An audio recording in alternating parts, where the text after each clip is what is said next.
கல்லெறிந்து கொலை செய்த வந்தவர்களை மன்னித்தவர் யார்? இந்த ஸ்தேவான்.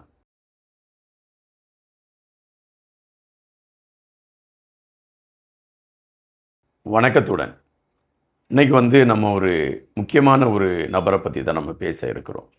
உங்கள்கிட்ட விவிலியத்தை சார்ந்த பல கதாபாத்திரங்களை மையப்படுத்தி நாங்கள் நிறைய செய்திகளை எடுத்து உங்கள்கிட்ட அதை பகிர்ந்துக்கலாம் அப்படின்னு நினச்சி நாங்கள் தொகுத்து வழங்கிக்கிட்டு இருக்கிறோம். இன்றைக்கி பார்த்திங்கன்னா ஒரு பிரதானமான கதாபாத்திரம். அதாவது பார்த்திங்கன்னா கிறிஸ்துவ மதத்தில் இந்த மதம் பரவக்கூடிய அந்த காலகட்டத்தில் உயிர் தியாகம் செய்தவர்கள் பலர் இருக்கிறார்கள். இந்த உயிர் தியாகத்திற்கான ஆரம்ப புள்ளி எங்கிருந்து எழுப்பப்பட்டது, அந்த உயிர் தியாகம் செய்தவர் யார், இது சார்ந்த பல தேடல்களைத்தான் நம்ம இந்த காணொலியில் பார்க்க இருக்கிறோம். எனவே கடைசி வரை பாருங்கள். உங்களுடைய நண்பர்களுக்கும் எங்களுடைய இந்த வலையொலியை பகிர்ந்தளியுங்கள். அதாவது யூதர்கள் தங்களுடைய மதத்திற்கு எதிராக செயல்படுகிறார் அப்படின்னு சொல்லி இயேசு கிறிஸ்துவ மேலே ஒரு குற்றச்சாட்டை வைக்கிறாங்க. வச்சு இயேசு கிறிஸ்துவை அவங்க நீதிமன்றத்தின் முன் நிறுத்தி அவரை சிலுவையில் அறைந்து அவரை கொன்றாங்க. அதன் பின்பு இயேசு அடக்கம் பண்ணப்பட்டு 3ஆம் நாள் உயிர் தெழுகிறார். உயிர் தெழுந்த இயேசு தான் சார்ந்தவங்களுக்கெல்லாம் அவர் காட்சி கொடுக்கிறார். அப்படி காட்சி கொடுத்த இயேசு கடைசியில் விண்ணகம் செல்ல போகிறார். விண்ணகம் செல்ல போகின்றதற்கு முன்பாக தான் யாரெல்லாம் காட்சி கொடுத்திருந்தாரோ, தன்னை மையப்படுத்தி யாரெல்லாம் பயணிக்க இருக்கிறாங்க அப்படிங்கிற நினைப்பில் இருக்கக்கூடியவங்களெல்லாம் அழைத்து சொல்கிறாரு, நீங்கள் இந்த உலகத்தில் இருக்க எல்லா பகுதிக்கும் போய் நான் உங்களுக்கு போதித்ததை அவர்களுக்கு போதியுங்கள். அதுபோல் அவர்களுக்கு இந்த வர இருக்கக்கூடிய இறையாட்சியை மையப்படுத்திய செய்திகளை எடுத்து சொல்லுங்கள் என்று அந்த சீடர்களுக்கு அவர் அப்படி ஆசீர்வாதம் கொடுத்து அனுப்புகிறார்.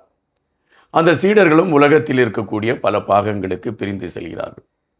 இந்த சீடர்கள் சொல்லக்கூடிய செய்திகளை உள்வாங்கிக் கொண்டு பலர் கிறிஸ்தவ மதத்திற்கு மாறுகிறார்கள்.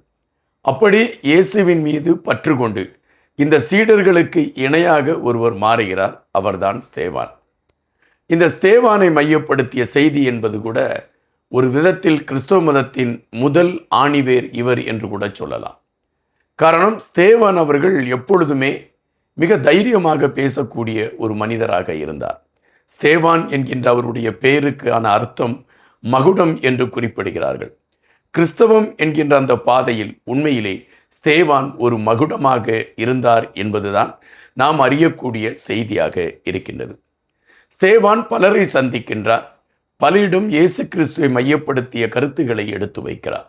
அவர் எப்படி எடுத்து வைக்கிறார் என்றால், எப்படி மோசே ஆபிரகாம் தோன்றினார்கள், அவர்கள் வழியாக இயேசு கிறிஸ்து எப்படி வந்தார், அவர் இந்த மண்ணுலகத்திற்கு செய்தது என்ன, அவர்தான் தேவகுமாரன் என்கின்ற கருத்தை மிக அழுத்தமாக ஸ்தேவான் எடுத்து வைக்கிறார்.